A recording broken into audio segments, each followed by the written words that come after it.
Shalom et bienvenue. Aujourd'hui, nous plongeons dans l'histoire fascinante de Simon le magicien, un personnage dont l'expérience nous interpelle sur la manière dont nous percevons la puissance de Dieu. Imaginez une ville, Samarie, où un homme du nom de Simon fascine les foules par ses tours de magie et ses prodiges. Les gens le voient comme un grand personnage, presque comme un dieu. Lisons. Or, depuis quelque temps, un homme nommé Simon s'était établi dans la ville et y exerçait la magie. Il émerveillait le peuple de Samarie et prétendait être un grand personnage. Toute la population, du plus petit jusqu'au plus grand, lui accordait donc une grande attention. Cet homme, disait-il, est la puissance même de Dieu. Celle qu'on appelle la grande puissance. Waouh! C'est vrai quand les Saintes Écritures nous disent que mon peuple périt par faute de connaissance. Derrière ces apparences impressionnantes se cache une réalité bien différente. Et Simon est un magicien talentueux, c'est vrai, mais sa puissance est limitée, illusoire. Il représente parfaitement la séduction des apparences. Puis arriva Philippe, un disciple de Jésus, qui prêche l'évangile avec une autorité, une puissance bien différente. Ce ne sont pas des tours de magie qu'il faisait, mais il accomplissait des miracles authentiques, des signes de la présence de Dieu et qui étaient bien différents des illusions de Simon. La Bible dit, quand ils crurent Philippe, qu'il leur annonçait ce qui concerne le royaume de Dieu et Jésus-Christ, waouh! Ils se firent baptiser, tant les hommes que les femmes. Waouh! Il a prêché la parole. Et la Bible déclare qu'au commencement était la parole était avec Dieu et la parole était Dieu. Jean 1. Et nous voyons alors que cette puissance qu'il a partagée, qui était Dieu, qui était sa parole, est entrée dans les cœurs et a commencé à transformer les cœurs jusqu'à ce que ce peuple-là s'est fait baptiser. Et incroyable, Simon lui-même crut et fut baptisé. C'est-à-dire le magicien qu'on appelait la puissance et la grande puissance de Dieu a accepté et s'est fait baptiser. Dès lors, la Bible continue pour dire, il ne quittait plus Philippe, émerveillé par les signes miraculeux et les prodiges extraordinaires qu'il accomplissait sous ses yeux. C'est-à-dire, il était là, il marchait avec Philippe, il voyait tout ce que Philippe faisait. Philippe accomplissait des miracles, des prodiges, il guérissait des malades et il était émerveillé. Simon, qui était émerveillé de voir comment le peuple se faisait baptiser du Saint-Esprit, pense que cette puissance pouvait s'obtenir avec de l'argent. Il est écrit, quand les apôtres restaient à Jérusalem, apprirent que les Samaritains avaient accepté la parole de Dieu, ils déléguèrent auprès de Pierre et Jean. Dès leur arrivée, ceux-ci prièrent pour les nouveaux disciples afin qu'ils reçoivent le Saint-Esprit. En effet, ils n'étaient pas encore descendus sur aucun d'eux. Ils avaient seulement été baptisés au nom du Seigneur Jésus-Christ. Pierre et Jean leur imposèrent donc les mains et ils reçurent le Saint-Esprit. La parole qui transforme, la parole qui convainc. Et en poursuivant, quand Pierre et Jean imposèrent les mains aux croyants pour qu'ils reçoivent le Saint-Esprit, Simon était émerveillé de voir que non, ces gens-là étaient baptisés du Saint-Esprit. Et lui, il a voulu acheter le baptême du Saint-Esprit. Simon vit que l'Esprit Saint était donné aux croyants quand les apôtres leur imposaient les mains. Alors il proposa de l'argent et leur dit, donnez-moi aussi ce pouvoir pour que ceux à qui j'imposerai les mains reçoivent l'Esprit Saint. Et là nous pouvons comprendre que la conversion de Simon n'était pas encore mûre. Il était impressionné par les miracles, mais son cœur n'était pas entièrement transformé.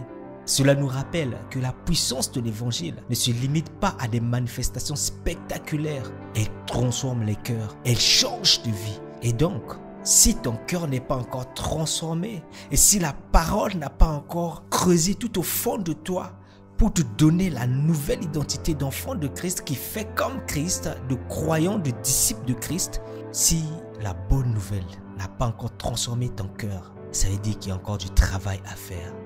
Pierre, lorsqu'il a vu toutes ces choses, il a répondu sévèrement. Il dit que ton argent périsse avec toi, puisque tu as cru que le don de Dieu s'acquérait à prix d'argent. Il n'y a pour toi ni part ni lot dans cette affaire, car ton cœur n'est pas droit devant Dieu. Simon tombe dans le piège de la cupidité spirituelle. Il veut contrôler, posséder, monnayer ce qui ne peut s'acheter. Cela nous met en garde contre toute forme de mercantilisme spirituel. Nous devons savoir que les dons de Dieu comme le Saint-Esprit sont gratuits. Ils ne s'achètent pas. Ils se reçoivent avec un cœur humble et repentant. Et la Bible déclare que Dieu donne à qui il veut. Mais cependant, nous devons préparer l'état de notre cœur pour recevoir. Nous devons être transformés de l'intérieur et non seulement de l'extérieur. Alors, retenons que la grâce de Dieu ne se monnaie pas. Il ne suffit pas de vouloir les bénédictions. Il faut chercher Dieu de tout son cœur. Raison pour laquelle la repentance est essentielle pour déposer aux pieds du Christ toutes ces choses qui font vaciller le cœur dans tous les sens. Il est dit, approchez-vous auprès du trône de la grâce afin d'obtenir miséricorde et pardon pour toutes vos offenses. Alors Pierre exhorta Simon à se repentir. La repentance est un chemin incontournable pour grandir spirituellement. Disons, détourne-toi donc du mal qui est en toi et demande au Seigneur de te pardonner. S'il est possible d'avoir eu de telles intentions dans ton cœur, car à ce que je vois, tu es rempli d'amertume et de méchanceté et tu es captif du mal. Aujourd'hui encore, Dieu nous appelle à un cœur sincère, détaché de tout ce qui est mal et de toute forme de manipulation spirituelle. L'histoire de Simon nous interpelle. Cherchons-nous Dieu pour qui il est ou pour ce qu'il peut nous donner? Cette histoire nous enseigne une leçon centrale. Dieu désire une relation authentique avec nous. Il ne suffit pas de chercher les miracles, les bénédictions ou les dons spirituels. Ce que Dieu veut, c'est notre cœur. C'est dans une relation intime avec lui que nous expérimentons sa véritable puissance et sa grâce. Veillons à cultiver une relation authentique avec lui, avec Dieu, avec le Christ et à nous approcher de lui avec humilité. Prions ensemble, demandons à Dieu de nous accorder la grâce, la faveur, d'être délivrés de tout ce qui est comme obstacle, tout ce qui peut nous empêcher d'avoir une relation intime avec lui. Et demandons à Dieu de nous remplir de son esprit afin que nous soyons alors utiles pour son œuvre. Élevons nos voix, prions ensemble. Père, nous te prions de nous pardonner, Seigneur, là où nous avons fauté contre toi, Seigneur, oh Dieu. Là où nous avons mal agi, Père. Que ta miséricorde, Seigneur, oh Dieu, nous soit accordée dans le nom puissant de Jésus. Donne-nous d'être délivrés, Seigneur, de la captivité, Seigneur, oh Dieu, Père, des pièges de l'ennemi. Et donne-nous, Seigneur, oh Dieu, d'être forts, d'être sanctifiés, purifiés, Seigneur, oh Dieu. Alors purifie nos cœurs, Père, et apprends-nous à te chercher avec sincérité. Remplis-nous de ton esprit et éloigne de nous toute convoitise spirituelle. Nous voulons te connaître, non pour tes bénédictions, mais pour qui tu es pour nous. Nous voulons te connaître, non pour tes bénédictions, mais pour qui tu es. Père, nous te bénissons de ce que tu as entendu nos prières, nous te bénissons de ce que tu nous as répondu.